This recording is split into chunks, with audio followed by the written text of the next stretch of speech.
Hello, everybody. I hope you're all well. Welcome back to Voicenotes with Jordan Theresa. I just tried, I filmed about 5 minutes of the episode and I don't know what's going on. I don't know whether my brain isn't working properly or whether this is very much an off-the-cuff bonus episode because my last episode didn't have visuals and I felt so bad about it. So here we are guys, with the visuals. What do we all think? My hair is so greasy right now. I've put a giant Jerv Avenue headband on, which to be fair, Jerv Avenue headband serving. I fucking love this headband.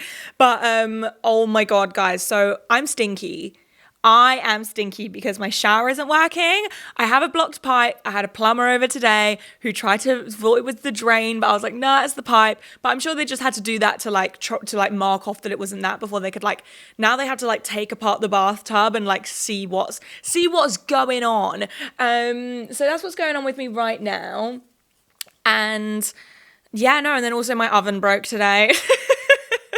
This entire flat is falling apart. To be fair, my flat is lovely. I love my flat. But basically, I just got violently humbled by the London rental crisis. So my 4 friends, Jake, Adam, Kath, and Rafaro, all had to move recently because their landlord upped their rent. And I knew that the property crisis was bad because of how much they were struggling. And I knew in general, literally just being on social media, talking to other people in London, the rental crisis over here is so bad. And basically my landlord put my rent up, right? And I just want to make it clear that even though I'm going to complain about this, I know that I am one of the very few people that can still afford to rent in London. The property crisis is that bad. So obviously I am so grateful for that. And I know that I am in an extreme position of privilege to be able to afford to do that. And it's a shame because it shouldn't fucking be like that. I mean, the way to fucking fix this rental crisis is to build more social housing, and not even necessarily build more social housing. There are entire council estates that have been completely abandoned by the government. There's so many empty properties in London that just get completely abandoned by the government, which can be turned into social housing.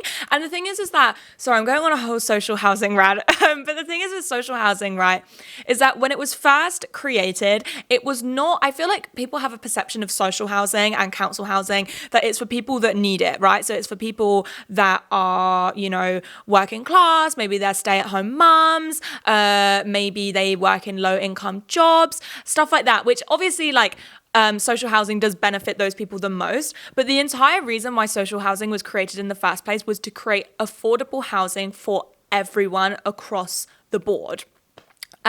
So the entire reason why social housing got created was so people could live in basically mixed communities, and middle class people live and working class people live. And if you are someone who you want to go and live in a bougie apartment block with a fucking concierge and a private gym, then you can go and do that. You can go and pay for that. But there should always be that option for affordable housing for all. But obviously Margaret Thatcher did Right to Buy and then didn't build council housing to make up for all the council housing that was being lost through people buying them. That now basically if you want to get onto social housing, you have to really need it. So it can be people that are single mothers, it can be people who are low income, people who have just gotten out of prison, stuff like that. And again, not saying that they shouldn't get it. Obviously they fucking should get the social housing above everyone else. But basically it sort of twisted the perception of what social housing actually is for. And now people sort of have this perception that social housing is only for people who really need it, when social housing should actually be affordable housing for everyone. And that's what would actually fix the rental crisis. Obviously rent freezes would help, but there is no point freezing the rent at this extortionate rate. It should actually be, there should be caps put on renting because of how bad it is at the moment. So basically, our landlord's putting our rent up, and I'm going to be very honest about how much I pay for rent here because I'm sure you guys are interested. I'm always interested in how much people are paying for rent. So my property, oh my God, I sound like an estate agent. So my flat is a 1-bedroom flat. It's in, not going to reveal where it is because obviously I'm not trying to dox myself, but it's in London, it's in zone 2, and I pay £1,712 a month between me and Lem. And basically there's no outdoor area. It's a lovely flat. I love my flat so much, but also it's a lovely flat because I've made it into a lovely flat. It was completely unfurnished. And now the landlord's upping the rent in September to £1,900 a month. Sorry, I'm playing with boots. He's upping it to £1,900 a month. And I thought that, again, it's not luckily it's only by around £200 a month, but it is a lot of money to pay for somewhere that doesn't have a garden, and then also or even any outdoor space, no balcony, anything like that. And again, obviously I know those things aren't essentials, but I thought, oh God, that is actually a little bit expensive for a flat that, I'm not being funny, my flat it's very old. And the thing is, I like the old features. I love the high ceilings. I love the little attic. Ow, Boots!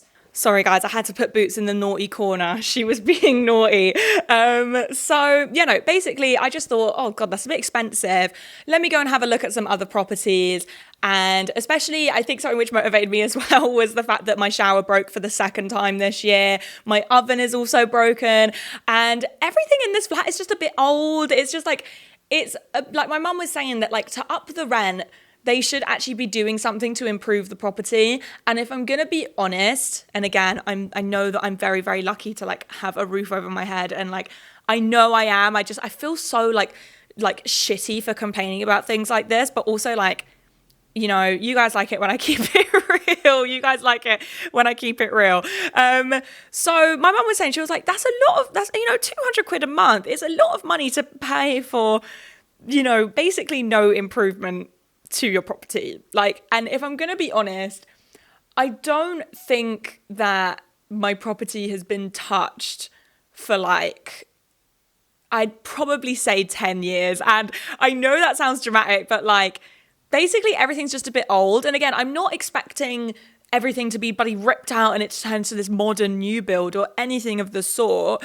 But also, you'd sort of expect to maybe relay the bathroom floor, because the bathroom floor is literally chipped away wood with some grey paint over the top. Or, you'd expect to, maybe replace the washing machine. And again, I'm not expecting, every new things every year, but, there are things in this flat which are old, which have broken before, that you'd expect the landlord to be okay, I'm upping your rent. Let me, replace, for example, the doors, which are the doors are so damaged, replace some of the doors. But no, and no, sorry, I don't want to complain about it. But yeah, and then basically I was let me have a look at the other options. Let's have a look at what the rental market is saying in the area in which I live in. Guys, it's worse than when I was looking last year. When I was looking last year, I remember when I was looking, it was such a frenzy because there's been a rental crisis in London for years. But last year, I was especially I was oh my God, when I found this flat, it was the only flat I looked at. That's how you had to act with such urgency, because properties were literally going like that, because everyone needed a place to live. So I found the property and I was look, I've got it. I managed to get a guarantor, all of that stuff, because I wanted the property so badly, and I luckily managed to get it. But this is even worse. This is even worse. I had a look and there is basically nowhere to live in my budget. My budget was, I was just looking at flats that would be £1,900, and see if, literally I was looking for £1,900 and if it has a little outdoor space, and there's nothing. There is literally absolutely nothing. And, so obviously, I'm going to stay in this flat and I'm going to pay the increased rent. And I think that's what can be, and again, I understand that I am one of the very few people that are basically surviving in this rental crisis. But I think something which is just quite frustrating I know that a lot of people feel the same way as me, is that you're basically I don't know whether trapped is the right word, but you aren't really given much other choice than to pay your increased rent. And it's the landlords know what they're doing. And basically over in the UK, for anyone that's not in the UK, there's not only a rental crisis, but also there is like a mortgage crisis. I don't know like the ins and outs of this because I don't own anywhere, and I may never own anywhere for like years and years and years because houses are so expensive in this country. But basically they upped the interest rates, and people's mortgages went from like, you know, paying £700-800 a month, like going up by like another £700 a month to money which they actually couldn't afford. And you know, it's really, really bad. And I think that's maybe why my landlord raised my rent, because his interest went up. Or her, no, I think it's just a man. I think his interest went up. But again, why am I paying your mortgage, babes? Why am I paying your mortgage? Like, you know. Anyways, maybe not today to get into a massive like anti-landlord slander. But yeah, no, it's difficult to talk about because again, I know that I am like really, really lucky to be in like the financial position that I'm in. I was not in this financial position even like 2-3 years ago. I wasn't even in this financial, like 2 years ago. 2 years ago, I was not in this financial position, like at all. So, you know, I know, like, I understand how lucky I am. On my bloody old wage, even when I first started YouTube, I couldn't even afford to like move out. I couldn't even afford to rent a room because renting a room is so expensive in London. But yeah, no. So I think that's what's frustrating, is that like you're just like, okay, well, I have to pay it because I have nowhere else to go. Yeah, no, sorry that I started out with a rental thing. And oh my God, guys, my letting agents actually make me fucking crease. So first of all, they are just absolutely useless when it comes to fixing the problems that are in my flat, right? And then basically I told them that I was going to look at some other flats. They were like, oh, sure, like, we'll send you some properties. And I was thinking, wow, that's really nice. I found this property on their website, sent it over. They said, oh, sorry, this property isn't available anymore. And I was like, okay, have you got any other properties that are a similar size at a similar price? Thinking they'd send over like 3 or 4. And they just put, no, we don't. Sorry. What? Like, oh my, even my letting agents are feeling the rental crisis. Like, I was like, did you even look? But to be fair, I think not only are landlords raising the rents because they're fucking greedy, and they are basically benefiting and monetizing off of the human, what's it called? The human necessity that is putting a roof over your head. But also like they are basically seeing how much they can push it and like how much they can put the rent up. But I think that, I don't know how true this is because everyone's been saying that the property market's going to crash for like, honestly, for as long as I have been alive, people have been talking, oh, it's going to crash. Oh, it's going to crash soon. And I'm not even bothering waiting for it. But apparently, like, a lot of landlords are like packing up shop because of the interest rate increase in this country. And yeah, basically they're just like, you know what, fuck it, I'm going to sell it because I can't be bothered to be a landlord anymore. And then no one is actually buying the property because no one can afford to buy anywhere. It's actually like so depressing. Like I remember I was looking and I saw there was basically like the sort of similar flat in the same address over and over again, which I'm assuming someone has bought like a building and just redone it up and turned it into flats. And I literally was looking at these flats, like these flats are tiny and you're expecting someone to rent this for £1,800. Oh my goodness. Sorry. It's just like, what? Okay, sorry. Anyways, so what are we talking about today? So today's just going to be like a little eclectic bonus episode. The plan for the podcast is that ideally I would love to be able to upload 3 episodes a month. At the moment, I don't know what's going on with me. Maybe it's my ADHD, maybe it's my OCD, maybe it's them collabing together to make my life absolute hell. Sorry, oh my God, my voice went so weird. But like, I have just been really struggling with like keeping up with housework recently, and not necessarily work in general because I put a video out, but I guess everything just feels kind of hard right now.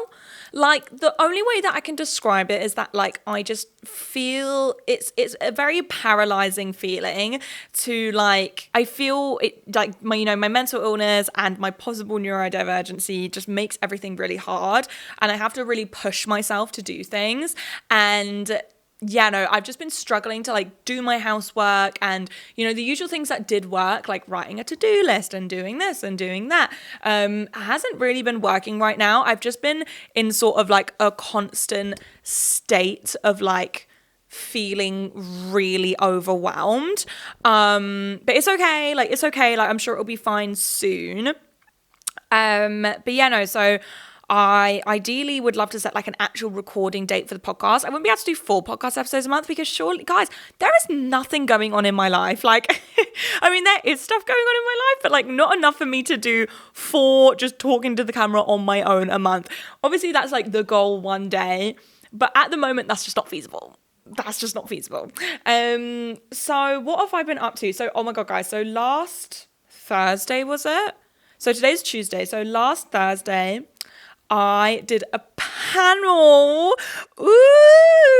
I did a panel at the podcast show. So the podcast show is like this podcast show. I don't know. It's like a podcast. It's sort of like a VidCon, but for podcasts. And people do, like, chats and talks and panels, and I was invited to do a panel. I did a panel with, she's not my manager, but she is Jack and Eleanor's manager, and she's, like, head of talent at 16th, Beth. Shout out Beth. And I did it with Mike from Audio Boom, who helped me relaunch my podcast. Shout out Mike. And Amy came along as well, who's one of my managers. And yeah, no, so I did a panel all about, it was very official. So I did a panel all about it was called The Unstoppable Rise of the Visual Podcast. Ooh. So it was basically about how, like, in the podcast space, visual podcasts are becoming so popular. And so let me do a little story time. So I'm getting ready in the morning. I get the bus to the podcast show, and I'm wearing a pair of low-rise Levi jeans and a little crop t-shirt. I've got, like, full stomach out, and as I'm walking there, I'm seeing people in suits, and I'm like, oh, I'm completely underdressed. I was actually like, ew. And also, I came on my period, so I had really bad bellyache.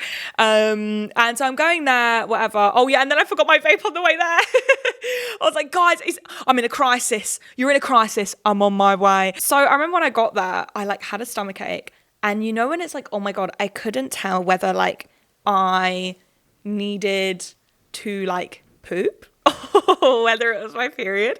And I went to the toilet and I doubled up as well because I was worried about leaking on stage. I did, the pad and the tampon, like, I was doubling up. I double bagged it, like, literally. And I was on my period, and I kept being, like, nervous that I was going to get on stage and I was really going to have to do a poop. Like, I was so worried about it. Like, I started getting really anxious about it because whenever I get anxiety, it goes straight to my belly. And especially when I used to have panic attacks, I literally used to feel like I was going to shit myself, like, not even being dramatic. I thought, like, every single time I had a panic attack, I felt like I was going to shit myself. So I was worried about having, like, I was worried about shitting myself on stage, basically. But yeah, no, it was, like, a really packed room. And honestly, it was a blur. Like, I literally can't even remember what I was talking about. But Mike was basically, like, the host, and me and Beth were answering questions about, like, visual podcasts, basically, like, what my equipment is, and you'd be surprised, guys, not a lot of people in the room, like, because it was a very podcasty place. Basically, like, the people in the room thought that, like, they didn't understand how it was any different from a YouTube video. And I kept saying, like, oh, like, no, like, it's so different from a YouTube video. The editing is completely different, like, da-da-da-da. But, yeah, no, like, the people got it. Like, people were getting it. But then, guys, oh, my God. So I had a really great time. I really, really enjoyed myself. I was so nervous. It feels like a blur. I can't really remember what I spoke about, but I really, really enjoyed myself and I would absolutely do it again. But something which was so funny was that they played a clip of my podcast on the screen. Guys, I was so embarrassed. Like, it was literally me talking about how cute I look, how long my roots are. Like, oh, guys, it was the pits. Like, it was so bad. And I think people in the room maybe had this impression that like a visual podcast was going to be like sort of like a Diary of a CEO Stephen Bartlett type beat, but it was not. It was not. It was like, and I literally saw like 4 people like get up and leave after they watched a clip of my podcast. No, guys.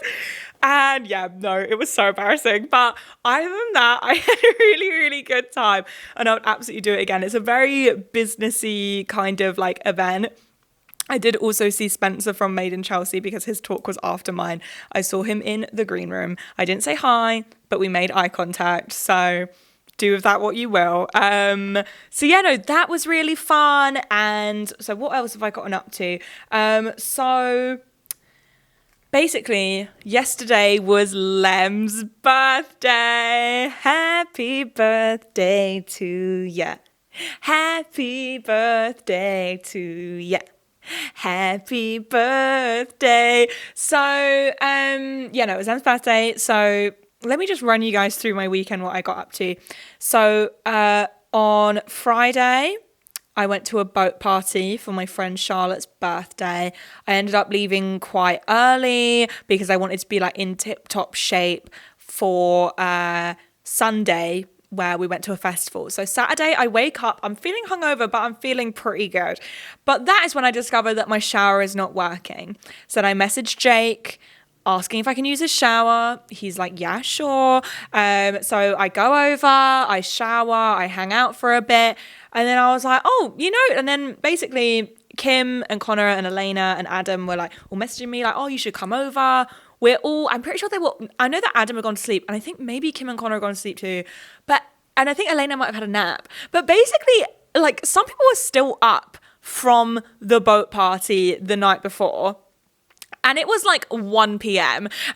So then I popped over there. I sat in the garden. Guys, it was a beautiful day. It was a beautiful day. And I sat in the garden and we went to the pub. I was quite hungover, but it was like, guys, it was one of those top tier hangovers where you're delirious and you find everything funny. Alfie, on the other hand, was just delirious because he'd been up for over 24 hours because he'd gone to a festival before the boat party. I mean, I have to respect it. Like, I could never. I'm way too much of a sleepy girl.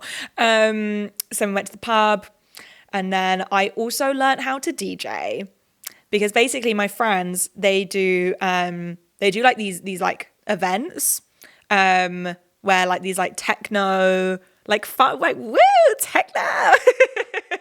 These like techno events, they all DJ and they all like DJ at the events. They're all themed. So there was Spook, which was in October, which was Halloween. There was Snug, which was in January, which I didn't end up going to because I was having a bit of a mentee bee that month, so I couldn't make it. And then they've got Alienation, which is in a couple of weeks, which is like, so basically they went to a different place to host Snug. And they weren't really vibing with the club. So then they're going back to the original place that they used to host their events.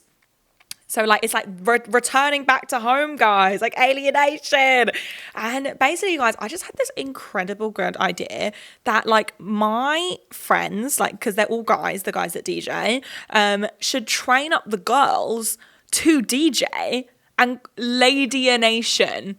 No, like, guys, like, it's too good. Like, it just works. It just works. So I think so. Oh my God. So my brain's going at 1,000 miles per hour. So Alfie taught me a little bit of DJing.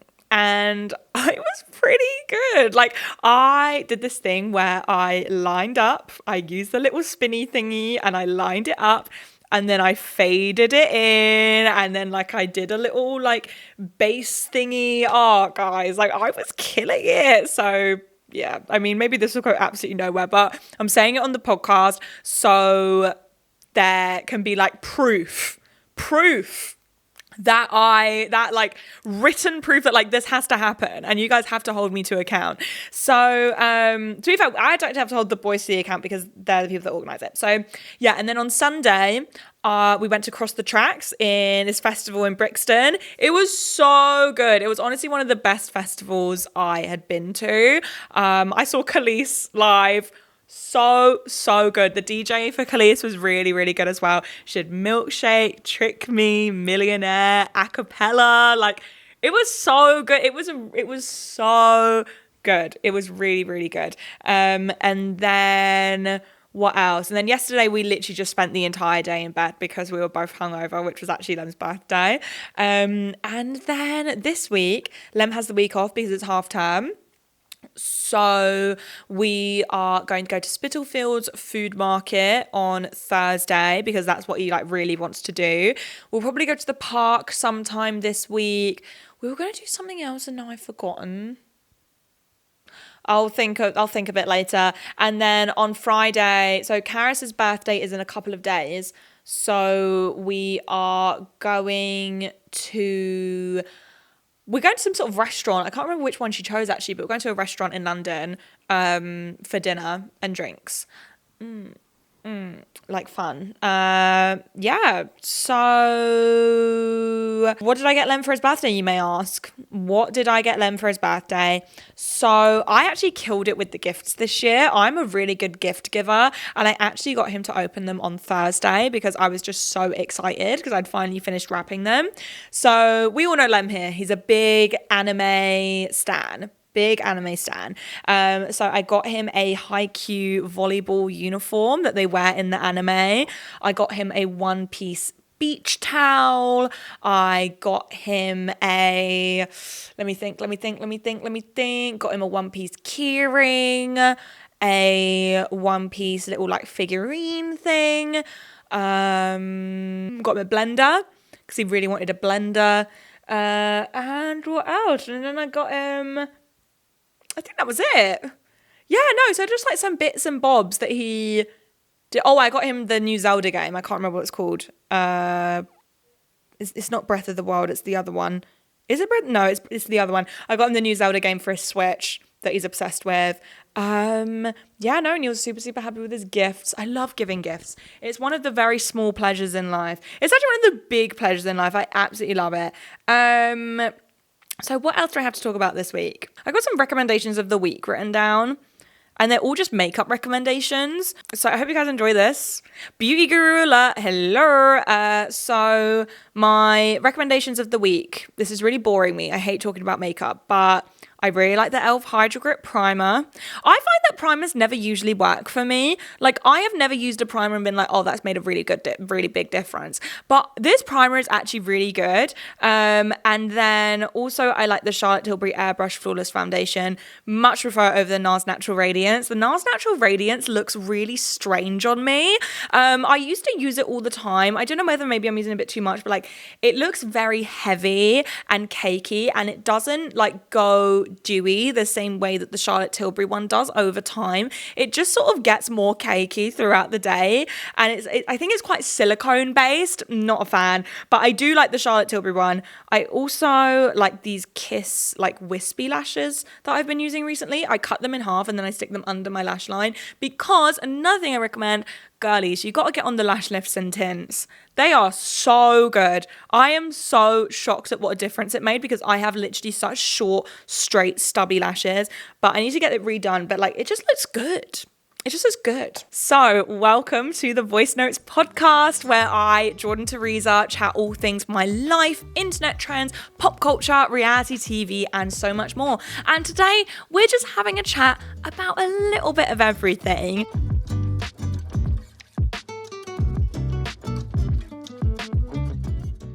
So the first thing that I wanted to talk about, I just wanted to talk about like some trending topics on Twitter, you know, because this is a cheeky bonus episode. And also I used to structure my podcast like this all the time. Obviously my podcast, I say it's in its experimental phase, but like it's been in its experimental phase for months. Like I think just my podcast, it's just like, I do what I want, whatever. And I really want to focus on it as well because I've been wanting a creative outlet. And this podcast doesn't feel like a creative outlet because there isn't a lot of creativity that goes into it. I feel like I sort of just sit here and talk and then obviously Kath edits it all for me. But I really, guys, it was like, I really wanted to try and do like weekly vlogging. but I flopped. It was really bad. It was so bad, guys. It was a flop. So I feel like there is no point stress, because basically what happens is I don't even know whether saying that I'm a perfectionist is like the right term to use, but like I know when my content is good and I know when my content is bad. And these weekly vlogs were bad. And I was so gutted because it was something that I dreamed for myself for so long. And I wanted it to be my creative outlet so bad, but it just wasn't sticking. And the thing is, because that I was getting so angry at myself, it was starting to feel like work, and that's not what the purpose was. The purpose was so that I could have a creative outlet. So I tried to do that and I flopped. So I thought I really need to like put my energy into something which I know that I'm good at and I know that I actually enjoy. And this podcast, I do enjoy doing it so much, even though sometimes I put off recording episodes because I'm like, oh, I can't be bothered. And you have to be in like a real specific mood to record a podcast episode. I do love it. I do really, really enjoy myself when I do this.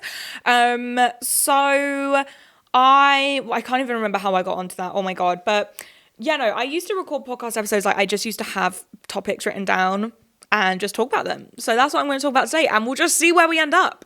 We'll see where we end up. So the first thing that I really wanted to talk about, which I am planning on making a video on it when it gets released. You guys know exactly what I'm about to say.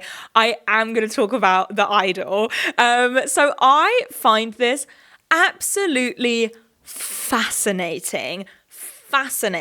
So basically, The Idol is a TV show which was written by Sam Levinson. If you don't know who Sam Levinson is, he is the creator, and I don't know whether he like actually writes Euphoria or whether it's like a writer's room, but I know that like Euphoria is his creation. He does write it to a certain degree, and yeah, no. So basically that's what he's known for. And I think the problem is that because Sam Levinson is a massive bellend, because Sam Levinson is a dick, people have sort of gotten on this thing where they're like, you know what, Euphoria is going to be remembered as one of the worst TV shows of all time. And I would just like to scale that back, because even though I didn't enjoy, season 2 definitely had very big highlights. So I really enjoyed episode 1. I think episode 1, episode 5, and episode 7 were real standout episodes from season 2. But the rest of it I thought was fucking ass. Like I think the cinematography was stunning. I thought it was shot really well. The acting performances are always really strong, but the writing was honestly really bad. Apart from those 3 episodes, the writing was terrible. Like it was really just badly written. It literally got to the point where I was like, there wasn't enough dialogue in it as there was in season 1. And the thing is, I'm not necessarily against like the sort of characterization of like the change in characterization. Like I think a lot of people are like, oh, Sam Levinson ruined Cassie's character, for example, but I'm not necessarily, or like Jules basically cheating on Rue with Elliot. Like they think that they've sort of ruined these characters, and I don't even necessarily think that the characterization was bad. Like I don't think, like, at the end of the day, these are like multifaceted characters. They are going to do, morally dubious things, and that's fine. What got to me was just the complete lack of dialogue, which really made you struggle to empathize with these characters. Like there was just such a lack of back and forth between the characters. I just wasn't invested in them as I was in season 1. Like I thought season 1 was really a standout piece of television, and I am so shocked that season 2 is so much more highly rated than season 1, because I thought season 1 was really, really incredible TV. And of course there was like some parts where you're like, but like that's what happens when the TV show is written by a weirdo. Like I thought that, the chemistry between the actors was all really good. I thought the acting performances were really good. But there was just season 2, there was such a lack of dialogue and back and forth between the characters. Kat basically got completely wrote out because her and Sam Levinson allegedly fell out because Sam Levinson very much wanted to pigeonhole Kat's character as like having a binge eating disorder and stuff like that, which was something that the actress who plays Kat didn't agree with. So they fell out over it, allegedly. So I can't even remember where I was going with this, but I thought season 1 of Euphoria was a real standout piece of TV. And then season 2, it was just complete and utter style over substance. Like, they just cared about getting these artsy shots that, like, I'm not being funny, I like a good bit of cinematography here and there, but I don't give a fuck. I don't give a fuck. I want to see Maddie and Kat be besties.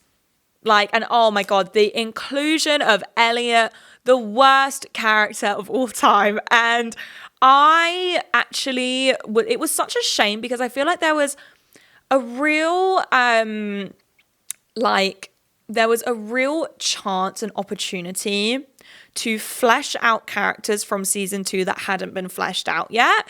So I think something which a couple of TV shows do wrong is that they basically just fade out background characters. And look, I'm not expecting like TV shows to have every single background character in at all times. But like, for example, of season 1 of Euphoria, I would have loved to have seen you know how they introduced every episode with like their childhood was like this is why they're like this, like a little like 5-minute little segment that was like really got the episode going, got the energy up. So I would have loved to have seen that. Obviously we saw it about Fezco, but I would have loved to have seen it about McKay's twin brothers and have them be included more in it. I would have loved to have seen it about Daniel, who like is that boy that was horrible to Cassie, and basically why he ended up the way he did. I would have loved to have seen an episode about Gia. I would have loved to have seen a little beginning episode about Lexi, and of course we did get a lot of Lexi focus in this season, but I just feel like it was really missing that. Like, the only backstories we got were Cal and Fezco, which again, I feel like those backstories were such highlights of the season and they did not utilize that enough. And I also noticed this when watching Stranger Things. I feel like they should have utilized Tommy and Carol's characters more, like these sort of background characters of season 1 and season 2, and utilize their characters not loads, so not make them main characters or anything, but utilize them just a touch bit more. I spoke about it in the podcast episode with Lem, but I still haven't finished season 4 of Stranger Things, but I didn't really like it. I loved the first few episodes, but I don't know whether it's because they were split up.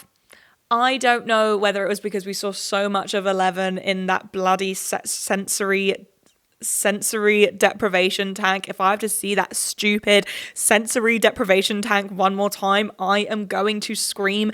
But there is just something that I just feel like it's missing what it had in the first season. The first season was so good, and I really enjoyed the third season too, but there was just, I don't know. I don't know. But anyways, we're already going off the rails.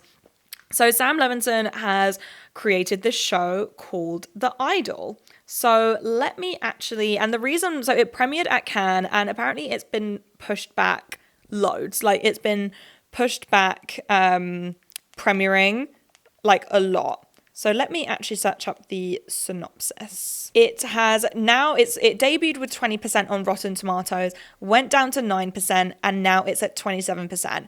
It was a A24 production, and it's I think it's the worst rated A24 production ever. So the synopsis is, after having a nervous breakdown that caused the cancellation of her last tour, an aspiring pop star begins a complicated relationship with a self-help guru and the head of a contemporary cult.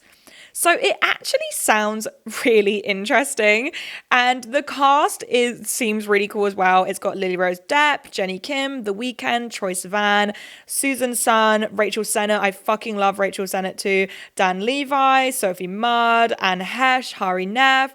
Like, a really, really like good cast. Like, I'm literally looking through it right now. Really, really stand out.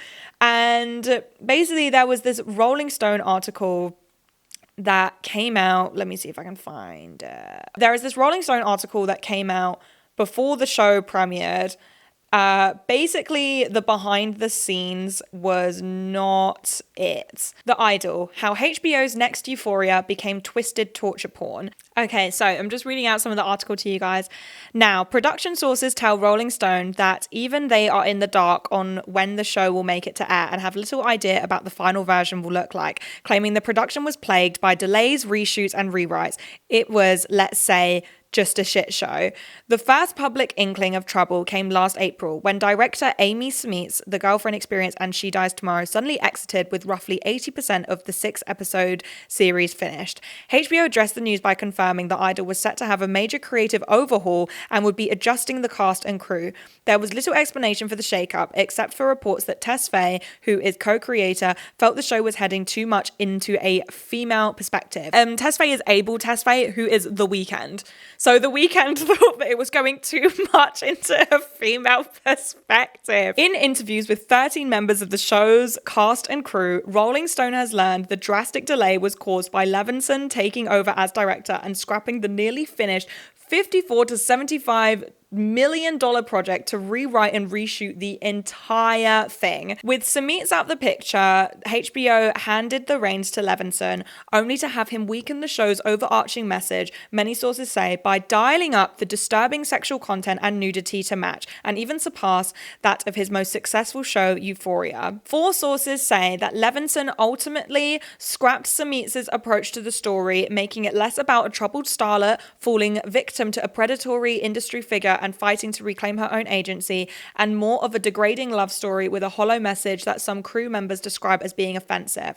It was like an R-word fantasy that any toxic man would have in the show, and then the woman comes back for more because it makes her music better. Levinson and Tess Faye did not respond to requests for comment. However, after this story was published, Tess Faye posted a clip from The Idol writing, "Rolling Stone, did we upset you?"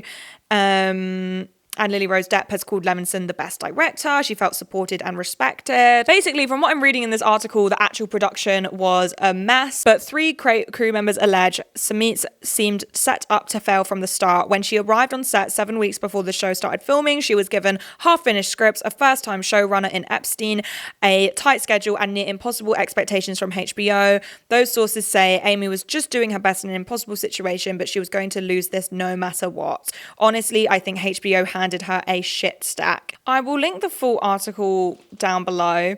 Basically, the entire production was a mess and they scrapped it like 6 episodes in or something, or not recorded. Oh my God, it's a podcast. No, they filmed 5 episodes and then scrapped the entire thing because they thought it was focusing too much on Lily Rose Depp's character, that it was too much from the female perspective. Again, I'll leave the full article link down below. And basically, I've heard that the show is like quite vulgar. And it's just really, I'm going to make a whole video about it, but it is just like crazy. Like that's too much from like Sam Levinson. I thought that the nudity in Euphoria, already from the first season, I thought the nudity was a bit much, especially because these people were meant to be high school students. Like, don't understand why they couldn't just set it in college, but like, whatever. But season 2, I thought the nudity, especially the nudity or Sydney Sweeney's nudity, I just thought that it was like quite objectifying. And I think the problem is it's difficult to have conversations about nudity in media because I feel like some people, I think on Twitter, maybe I need to get off Twitter, but I think that people have this very harsh, like, there's no need for nudity, there's no need for sex scenes. And I completely disagree with that. I think that nudity can serve a purpose. I don't think that nudity necessarily nudity should only exist if it drives the story. No, I think, if you think nudity will elevate a scene, if you think a sex scene will elevate a scene, like for example, the sex scenes in Normal People, oh my God, like it was like, it just, because with Normal People, the actors had such good chemistry with each other that like you are basically just like, you're so in it, and the sex scenes just added to the sort of investment that you had in this couple and like the intensity of their relationship. And I think the sex scenes don't necessarily have to drive the plot, but I think if they're adding something of substance, then I think that they are valid to exist. But the thing is that I also think that people can be a bit too harsh on, like, you know, the 16-year-old kids on Twitter saying that the sex scenes shouldn't exist. You're back, you monster. So I sort of understand. Ow! So I sort of, bloody hell, she hates me today. So I sort of understand why so many, they're probably teenagers, have this opinion that, like, there should be no sex scenes, because they've probably grown up around such, like, hypersexuality of women specifically, that they probably are like, you know what, we should just throw the whole rag in, I don't know whether that's a saying, and like just scrap it all together, because they're so probably used to basically being faced with sex at any point, which it really does like affect your psyche, how much like sex is basically the center of everything. Like, we all know how I have vaginismus. I'm a vaginismus girly. But I feel like not a lot of my vaginismus, but like some of my vaginismus is like rooted in this pressure to, as a woman, constantly be this sexual being, when sometimes I don't feel like a sexual being, but having this fear that like I lose my worth as a woman if I am not a sexual being, which, by the way, is not true. That's not true. But like, with the way that society sexualizes women, you're sort of like, you know, trained as a young child, your brain is mushed and trained to think that the only time you hold value is when you can have sex with people, and when you can have sex with men specifically. So I think that we should, you know, of course, you know, we sort of sit there and like sometimes laugh at these like kids who are like, we should ban all sex scenes. Like, obviously it sounds a bit ridiculous, but also I think that we should actually extend a lot of empathy, because there is a reason why they think like that. And I think that reason has got to do with just the hypersexuality and the sexualization of women in society. So I'm not against sex scenes, but when I watch especially Euphoria season 2, there is just this kind of like, it feels gross. Not always, but you know, you sort of, I'm trying to describe it, but like, you do sort of feel like, wow, this is like, it's like I'm looking through a man's eyes. Like, I can tell that a man has made this. Like, that's sort of how I feel when I saw the sex scenes in season 2 of Euphoria. So I think, you know, the problem isn't, you know, Lily Rose Depp having her tits out. The problem isn't sex scenes. The problem is that these sex scenes are very clearly not adding anything. The only thing they're doing is objectifying women. You know, Sydney Sweeney, I genuinely do believe, was so objectified in season 2 of Euphoria. And I haven't watched the show yet, but I'm sure Lily Rose Depp was completely objectified in season 1 of The Idol. But you know, I'm gonna watch it because I want to make an entire video about it. And we shall see what I think about it. So, what was I saying? What's the next thing I'm going to talk about? Did anybody watch Succession? Wow, what a finale. I watched the finale yesterday. I was really, truly blown away, and I managed to avoid all spoilers. Thank God, because I mean, what a payoff. Like, it really truly ended with a bang. It definitely could have pushed an extra season, like, for sure, but also, like, I mean, it really truly was one for the history books. I think my favorite performances, I think the last season, it was definitely oh my God, Matthew McFadden, who plays Tom, he was definitely my favorite performance. And this year, I mean, like this season, but sort of just an overarching, I think that Jeremy Strong, like, did absolutely just, it was the performance of a lifetime. Like, he absolutely just bodied it, and I just thought it was such an incredible show. I'm not going to say any spoilers, but like I feel like very privileged to have been able to watch it in real time. And you know, I did get a big spoiler for episode 3, but like I'm willing to look past it because it ended with such a bang. And one thing which I thought was really, really interesting was like the discourse. I'm not going to stay on this for too long, but like, guys, the people accusing the Succession writers of being misogynistic, guys, like, I find it so interesting that people perceive, so basically people have there's sort of like this, a lot of people think that, maybe people on Twitter think that the Succession writers are misogynistic because of the way they're writing Shiv's character and the fact that they're writing Shiv's character to be worse than everyone else. But I really, really don't think that they are.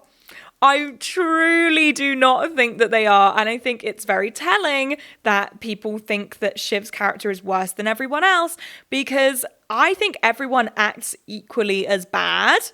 Like, they are all horrible. Roman, Kendall, Tom, Greg, they're all horrible. The only person that like isn't horrible is Connor. Like, all of them are horrible. I think maybe Shiv's actions have that extra sting because she is like a bit of a hypocrite, because she's like a Democrat and like all of this, but like, you know, she did all those horrible things, like literally like silenced an SA survivor, like, you know, but like, I think maybe that's why it has that extra sting.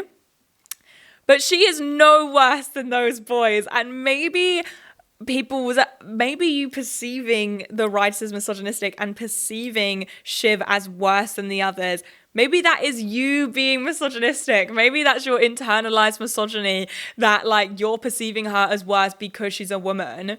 Like, I do not want to see the Skylar White treatment of Shiv Roy. I don't want to see it. One thing, I'm not going to stay on this for too long.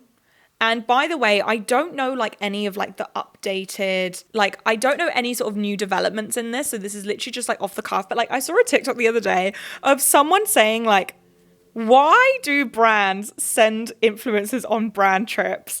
And I actually think that it's so true.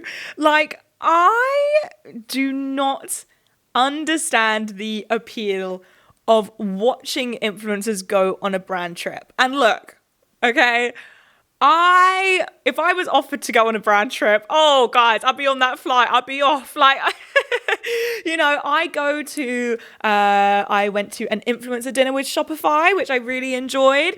I've been to like Netflix events and stuff. Like, I've been to events, and I get the purpose. I understand. I'm not stupid. Like, I get the point is to like, you know, have influencers post it, and then they're like promoting your company or your brand or your products and stuff like that. But there is something about these beauty guru influencer trips that are like so funny to me, like so funny to me.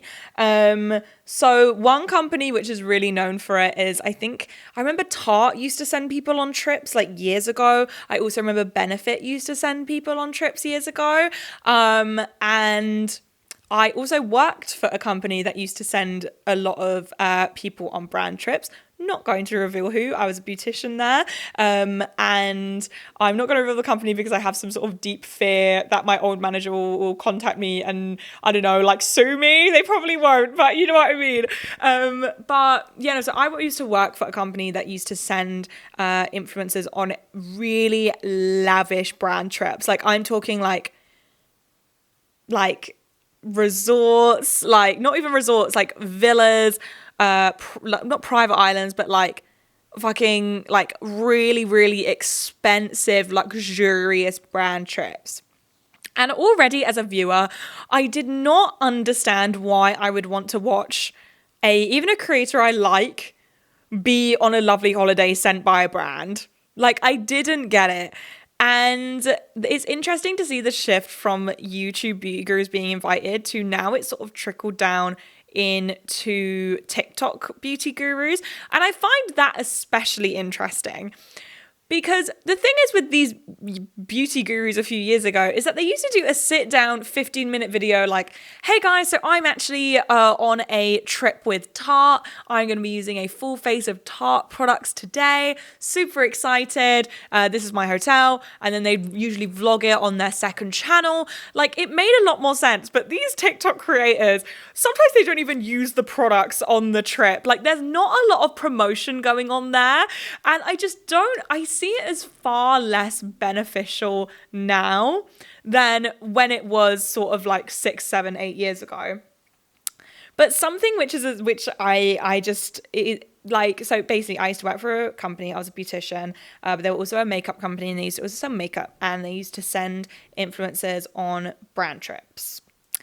And I don't think there is anything more painful than being on £8 an hour, working in central London, by the way, being on £8 an hour and, you know, being told that you can't get a pay rise, being told that they can't get an exterminator for the mice in the staff room, being told all of this shit, basically, about how you can't have this, you can't have that. You know, we weren't asking for a lot of demands, not even throwing us a Christmas party or a Christmas dinner. We had to pay for our Christmas dinner ourselves.